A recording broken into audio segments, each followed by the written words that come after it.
La première saison de Bienvenue à Derry se termine sur une note satisfaisante, les personnages parvenant à vaincre ça, mais ils nous révèlent quelque chose de surprenant. Allons, c'est l'heure de l'histoire, mon poulet au miel. On ouvre les petits volets. Cœur vaillant, œil sur la balle, on ne peut pas perdre.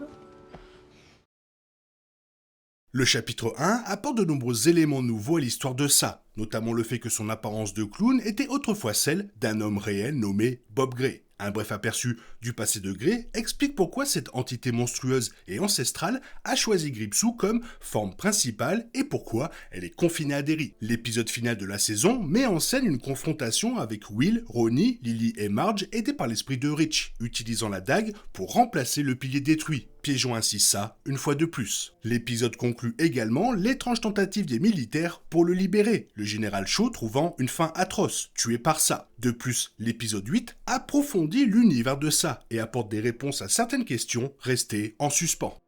Dans le film Ça, Mike Hanlon vit et travaille dans la ferme de son grand-père, Leroy. Ses parents, Will et Jessica Hanlon, sont décédés dans un incendie lorsqu'il était enfant. La saison 1 présente les grands-parents de Mike, Leroy et Charlotte, qui arrivent à Derry lorsque Leroy est affecté à la base aérienne de Derry. Ils sont accompagnés de leur fils de 12 ans, Will Hanlon.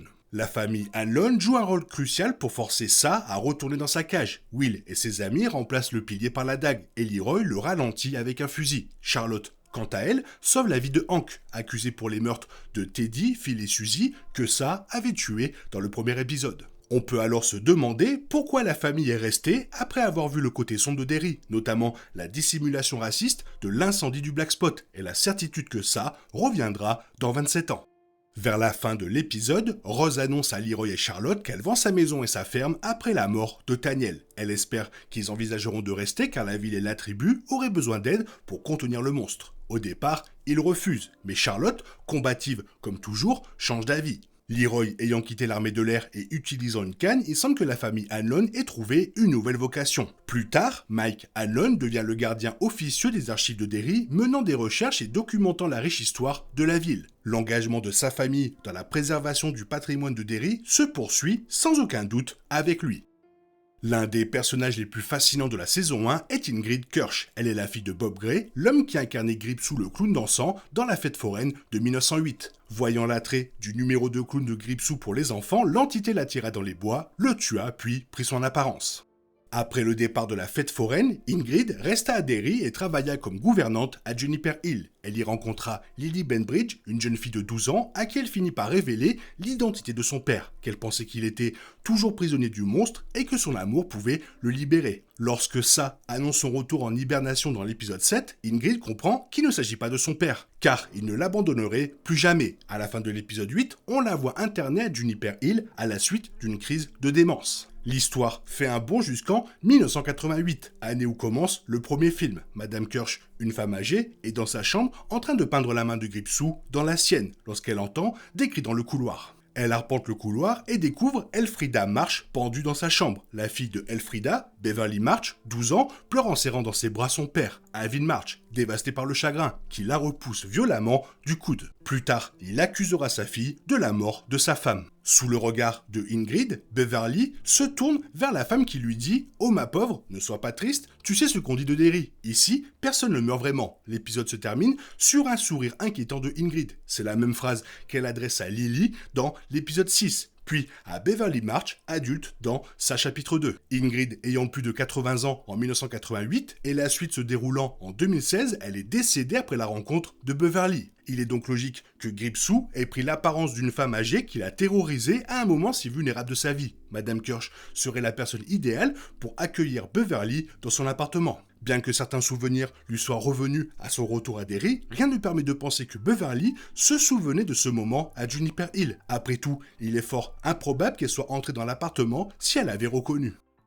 Dans la saison 1, Halloran est envoyé en mission par le général Shaw pour utiliser son don afin de localiser ça. On a d'abord cru que l'armée comptait s'en servir comme d'une arme pour mettre fin à la guerre froide. Toutefois, on découvre plus tard que le général Shaw avait l'intention de lâcher le monstre sur l'Amérique pour maintenir la population sous contrôle par la peur. Avant que la vérité n'éclate, Halloran parvient à affronter ça par télépathie. Sentant probablement qu'il représente une menace majeure pour son existence, ça ouvre la boîte que Dick avait cadenassée enfant, le laissant tourmenté et hanté jusqu'à l'arrivée de Rose dans le dernier épisode de la saison. Dans la série, c'est un jeune homme parfois arrogant, parfois incertain, qui cherche encore sa voie. Bien qu'il se montre parfois trop déterminé et loyal, il reste une personne attentionnée et héroïque qui aspire à faire le bien. Son don est réputé moins puissant que celui de Danny dans Shining et Dr. Sleep. Toutefois, il semble que ce pouvoir a été bien plus puissant dans sa jeunesse. Halloran a pris ça à son propre jeu, s'est introduit de force dans son esprit pendant une longue période et lui a fait croire qu'il était Bob Gray. Cela a laissé le temps aux parents et aux enfants, munis de la dague, de sauver de nombreuses vies. Après la défaite de ça, Dick Halloran rend visite à Leroy Hannon pendant qu'il fait les valises de sa famille. Il confie à Leroy que, même si tout lui fait mal, Rose a réussi à apaiser les esprits, ajoutant « pour toujours, il espère ». Halloran est prêt à quitter Derry. Lorsque Leroy lui demande s'il part ce soir-là, il répond « bus pour Boston, avion pour Londres demain matin ». Il explique « j'ai un vieil ami là-bas qui possède un hôtel et qui veut me donner ma chance comme cuisinier ». Leroy lui dit de l'appeler s'il a le moindre problème. Halloran le rassure en disant que ce ne sera pas nécessaire, un hôtel, ça ne peut pas être bien compliqué. Bien que l'hôtel Overlook soit situé dans le Colorado et ne soit pas mentionné, la dernière scène de Dick Halloran dans la série laisse entrevoir sa nouvelle vie. Il quitte l'armée et entame une nouvelle carrière qui le mènera finalement au tristement célèbre hôtel Overlook. Les fans de Stephen King avaient émis l'hypothèse que Marge Truman pourrait être la mère de Richie Tozier, futur membre du Club des Ratés. Sa manière d'être, ses lunettes à verre épais et son prénom sont autant d'indices clés. La mère de Richie s'appelle Margaret Maggie Tozier et Marge est un autre surnom pour Margaret. Le béguin naissant entre Marge et son camarade Rich Santos rend cette possibilité encore plus plausible. Dans l'épisode 7, Rich et Marge se trouvaient dans le bar dansant improvisé lorsque des hommes de Derry ont incendié le bâtiment pour tenter d'assassiner Hank Krogan. Dans une scène digne de Titanic, Rich a héroïquement sauvé Marge en la mettant à l'abri, sacrifiant sa propre vie. Rich est sans aucun doute quelqu'un que Marge n'oubliera jamais tant qu'elle restera à Derry. Les fans se sont demandé si Richie avait été nommé en hommage au garçon qui a donné sa vie pour la sauver. Dans le dernier épisode de la saison, Marge et ça se retrouvent face à face. Il appelle Margaret Tozier. Elle répond Tozier et Gripsou lui dit « Oh, mais pas encore, tu n'es pas encore Tozier » avant de réciter la comptine. D'abord l'amour, puis le mariage, puis Richie dans son landau. Peu après, il déroule une affiche de personnes disparues avec le visage de Richie. Ça lui dit que Richie et ses amis lui apportent la mort, raison pour laquelle il veut tuer Marge avant la naissance de son fils. Il révèle être capable de connaître l'avenir en disant « Demain, hier, c'est du pareil au même pour le petit Gripsou ». Plus tard dans l'épisode, en parlant à Lily, Marge exprime sa crainte que ça puisse voyager dans le temps et tuer ses parents ou une personne essentielle à son existence. Il sera intéressant de voir comment les saisons futures exploreront davantage ce concept.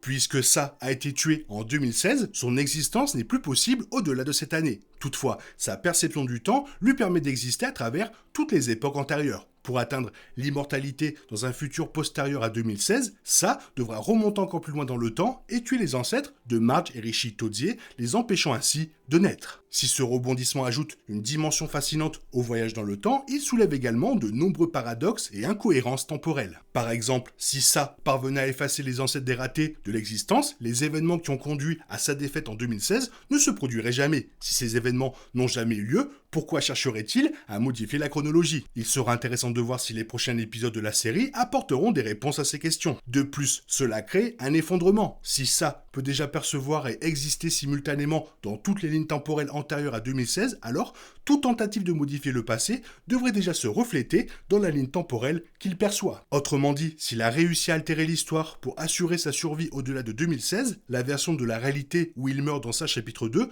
n'aurait jamais dû exister. Son besoin de changer le passé contredit déjà l'idée qu'il perçoit tous les dénouements simultanément.